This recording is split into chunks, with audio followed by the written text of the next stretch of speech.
Nous allons étudier aujourd'hui un phénomène particulièrement important tant pour le paysage médiatique que pour le paysage politique, qui n'est autre que la dépénalisation du cannabis, qui fait énormément couler d'encre tant dans les journaux que dans les radios et qui peut avoir des conséquences particulièrement importantes au niveau de notre système économique.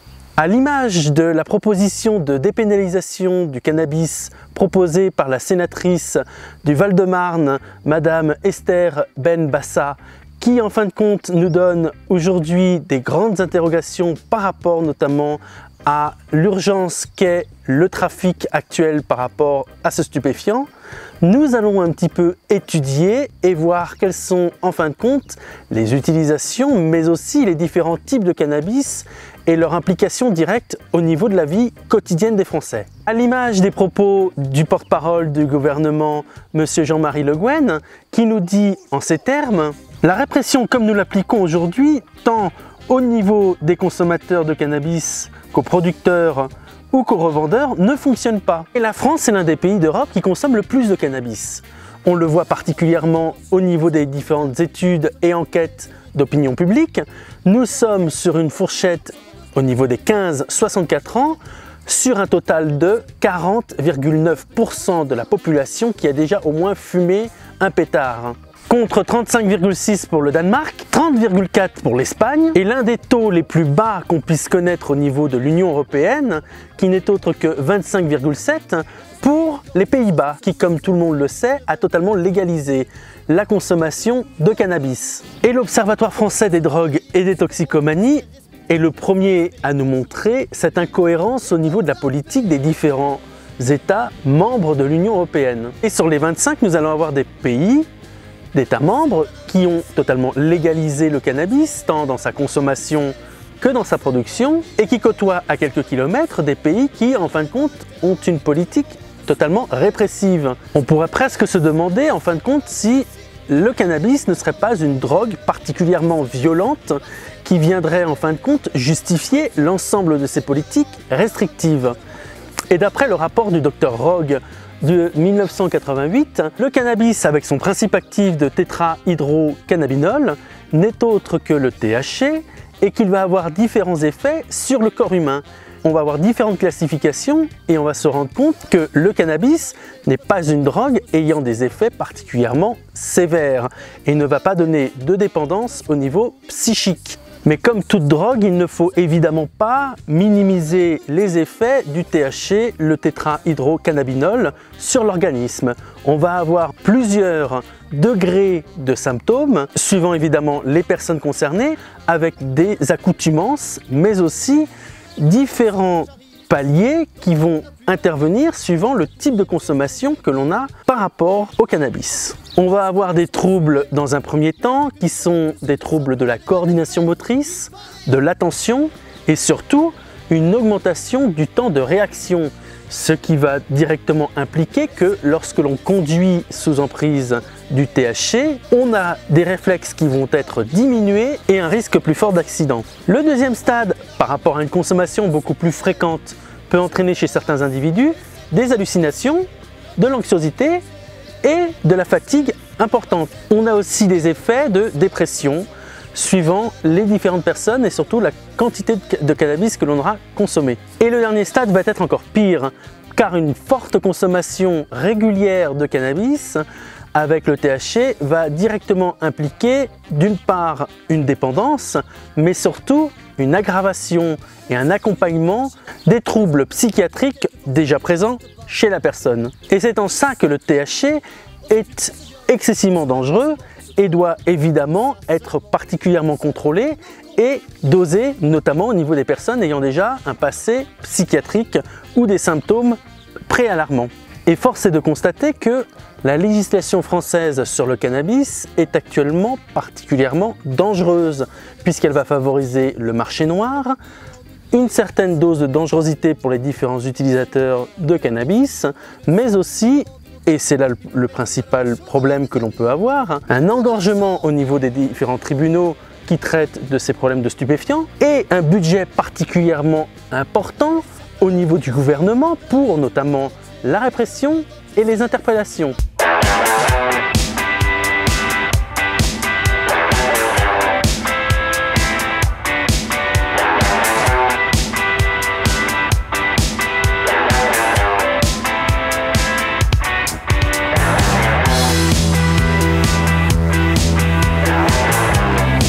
Et là, nous devons évidemment faire la différence entre deux types de cannabis.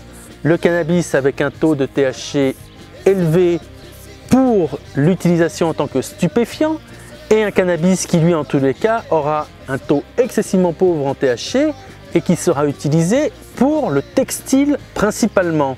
Il n'est pas loin l'époque où l'on avait au fin fond des colonies, vers les années 1920, notamment en pays tonkinois qui est au nord du Vietnam actuel, des productions reconnues par le gouvernement français comme étant d'utilité publique et qui étaient utilisées par l'ensemble des habitants. Mais je vous invite à fouiller avec moi dans les mémoires anciennes et notamment celles qui ont pu connaître la culture du cannabis à l'époque de nos grands-parents et évidemment qui était utilisée de façon courante dans l'ensemble des foyers français. Alors je suis avec Alice qui est née en 1921 et qui en fin de compte a connu la culture du chanvre et qui va nous en parler un petit peu. On va en parler tous les deux et je vais te poser différentes questions. Tu vas pouvoir me renseigner sur la culture du chanvre à l'époque.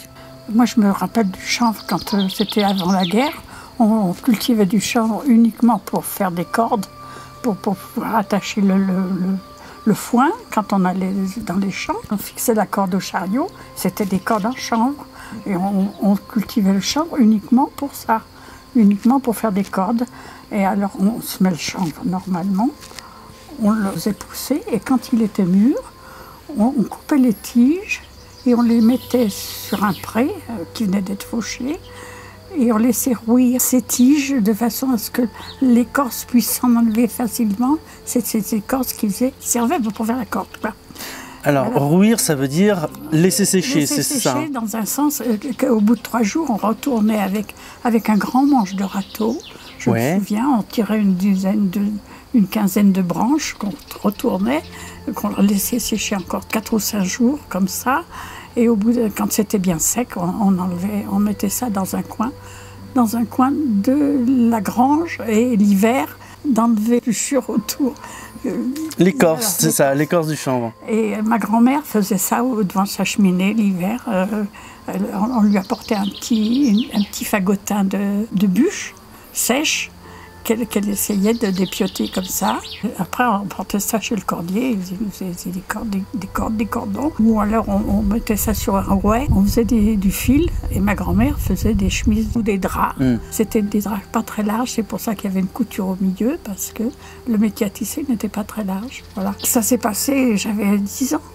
Je m'en souviens. Tu avais à peu près 10 ans? J'avais 10 ans, et ça s'est passé jusqu'à la guerre. Jusqu'à la guerre, la Seconde Guerre mondiale. Oui. Le chanvre, on appelait ça le chanvre, c'était pas du tout le cannabis. Ça n'avait rien à voir avec le cannabis. Hein. On n'en entendait jamais parler. D'ailleurs, si les hommes voulaient fumer, il y avait une exploitation Saint-Pierre où on cultivait beaucoup de tabac. D'accord. Et chacun faisait son petit truc. Si son pied de tabac, voilà. On n'avait pas le droit, mais enfin... Vous n'aviez pas le droit de cultiver le tabac, mais vous le faisiez quand même. On en avait un pied comme ça. Et je me souviens que pendant la guerre, mon père, il tournait des feuilles comme un petit saucisson. Il tournait ça et il coupait en tranches et il chiquait. D'accord, il chiquait le tabac. Il chiquait le tabac, mais il n'a jamais été question de cannabis. Personne n'y aurait pensé en fin de compte. Pas. C'était un nom qu'on ne connaissait pas. Vous ne connaissiez pas le nom du cannabis? Non, jamais. Il a fallu attendre très longtemps pour savoir que le cannabis, c'était du chanvre. D'accord. Il ne vous serait pas venu de toute façon à l'esprit, comme tu me l'as dit, de fumer du cannabis? C'était vraiment l'utilisation textile que vous en aviez? Si les gens avaient envie de fumer, ils fumaient une feuille de tabac. Qu'est-ce que tu penses, toi, de la législation actuelle par rapport au cannabis? Du fait qu'on n'a pas le droit ni d'utiliser le cannabis en tant que... Moi, je crois que si on en prend à une petite dose normale, ça ne doit pas être mal. Quand on n'est pas bien, je pense que ça doit être un bon médicament. C'est peut-être une idée, je ne sais pas, je n'ai jamais essayé. Et au niveau du chanvre textile? C'était frais, c'était un tissu frais. C'était un tissu un peu grossier, bien sûr, mais ça dépendait de l'épaisseur du fil. Et tout le monde utilisait le chanvre en tant que textile? Voilà, absolument. C'était pour ça uniquement, en textile et en corde. En corde, voilà. D'accord. Et vous aviez des grosses exploitations de chanvre ou pas du tout? Non, on a quelques mètres carrés 10 ou 20 mètres carrés de chanvre. D'accord. C'était pour notre utilisation personnelle. Ok. c'est bon. Merci. Car qu'en est-il du cannabis au niveau botanique? Le cannabis fait partie de la famille des cannabinacées. Nous regroupons dans la famille des cannabinacées deux grands genres qui n'est autre que le cannabis, plante ayant donné son nom à la famille botanique, le houblon qui vient en fin de compte dans la fabrication des bières et qui va parfumer en fin de compte cet alcool. On comprend que cette famille est particulièrement festive. C'est une famille qui est utilisée depuis des millénaires par l'humanité et les différentes civilisations, notamment européennes, et qui va avoir une valeur économique assez importante. Et pour le botaniste, le chanvre et le cannabis sont exactement pareils. Les botanistes ne vont pas faire la différence entre les plants utilisés par le textile que ceux utilisés pour les stupéfiants. Car en effet, seul le taux de THC varie par rapport à ces deux plantes, mais il reste fondamentalement le même végétal. Et nous allons avoir en fin de compte trois grandes espèces de cannabis qui vont se différencier par leur région géographique, mais aussi leur morphologie. Nous avons en premier lieu le cannabis sativa, qui n'est autre que le chanvre cultivé. Son nom latin sativa fait référence au cultivé, tout simplement. Et ce cannabis a donc une particularité, c'est que sa morphologie est excessivement haute, donnant des tiges extrêmement droites et particulièrement fournies. On l'utilise dans l'industrie du textile pour permettre en fin de compte aux différents plants d'être excessivement droits. C'est ce cannabis dont parlait Alice dans son interview et qui était utilisé à l'époque et que l'on retrouve dans les différentes industries textiles actuelles. Le deuxième type de cannabis que l'on connaît n'est autre que le cannabis indica. Ce cannabis nous vient directement d'Inde, comme nous l'indique son nom latin, indica, Inde.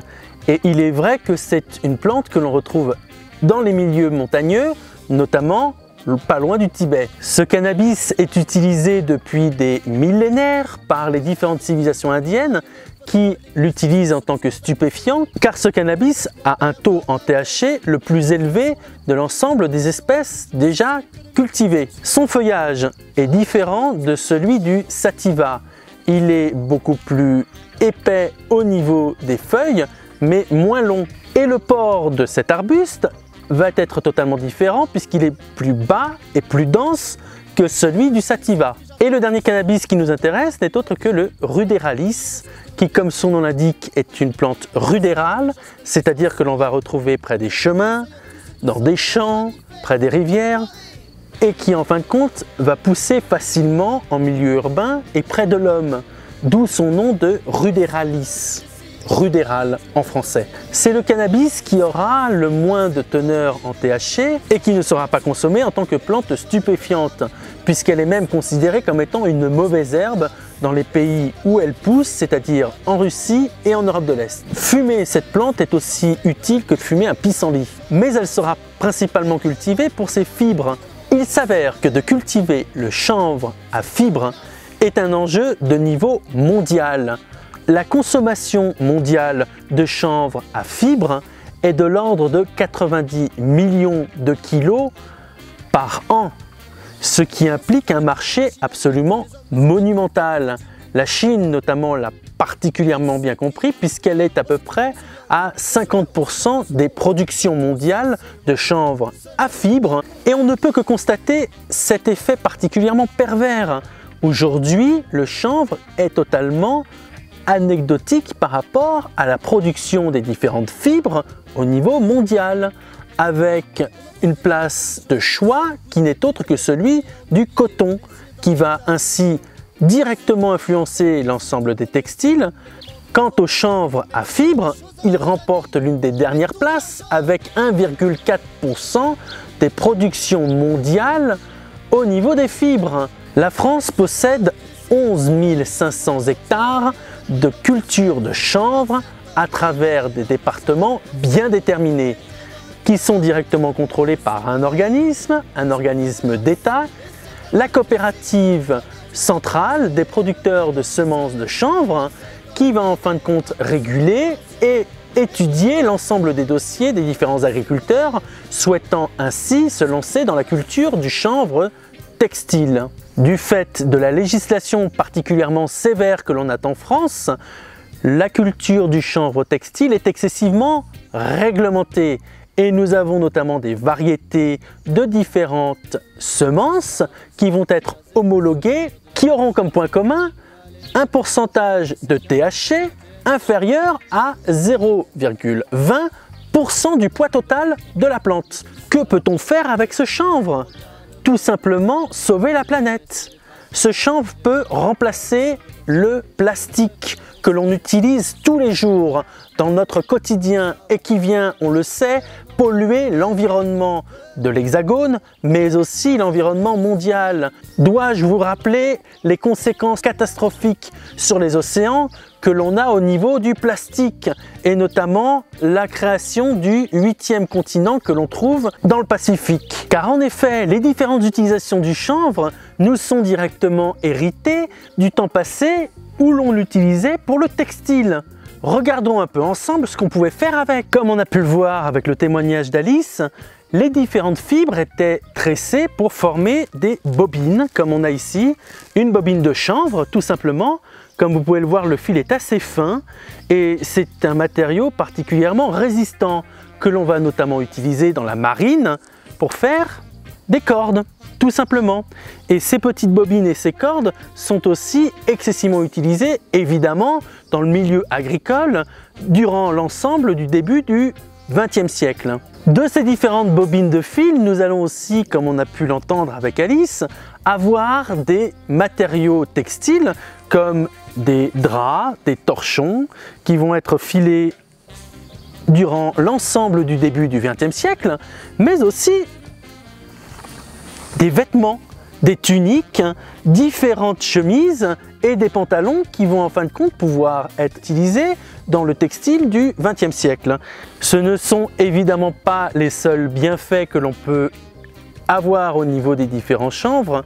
Nous avons aussi, de par cette paille particulièrement intéressante, la possibilité de les utiliser en jardinerie, en tant que paillage et mulchage au niveau des plantations. La fibre du cannabis va être aussi utilisée dans la papeterie.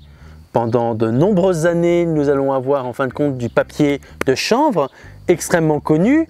N'oublions pas que la Constitution américaine est écrite sur du papier de chanvre qui va directement concurrencer la papeterie au niveau du bois. Et nous allons avoir de nombreuses utilisations au niveau de l'industrie, notamment automobile, permettant d'une part l'isolation des voitures, mais aussi en tant que remplacement de certaines pièces plastiques. L'architecture, là aussi, c'est particulièrement bien utilisé le chanvre dans l'isolation, qu'elle soit phonique ou thermique. Et nous avons aussi une utilisation ingénieuse au niveau de l'alimentation tant humaine qu'en oisellerie.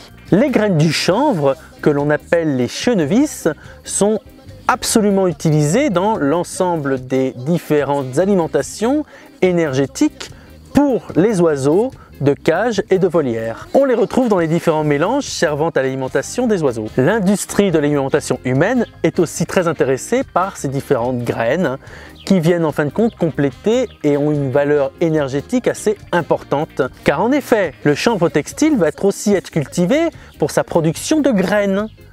Et on peut tirer de ces différentes graines des huiles assez importantes qui peuvent tout à fait remplacer les biocarburants. Le chanvre a en effet une particularité botanique qui fait que nous avons des pieds mâles et des pieds femelles. Et seuls les pieds femelles vont pouvoir fournir des graines en quantité importante. C'est pourquoi les différents mélanges, notamment les mélanges français, vont avoir une caractéristique, celle d'avoir à peu près 80% des pieds qui soient des pieds femelles, pour la production de graines, tout simplement. N'oublions pas non plus que le chanvre est aussi utilisé en tant que fourrage pour le bétail et va ainsi pouvoir augmenter les différentes valeurs nutritives des animaux qui pourront consommer son feuillage. Et l'une des dernières utilisations que l'on a au niveau du cannabis n'est autre que celle au niveau de la pharmacologie.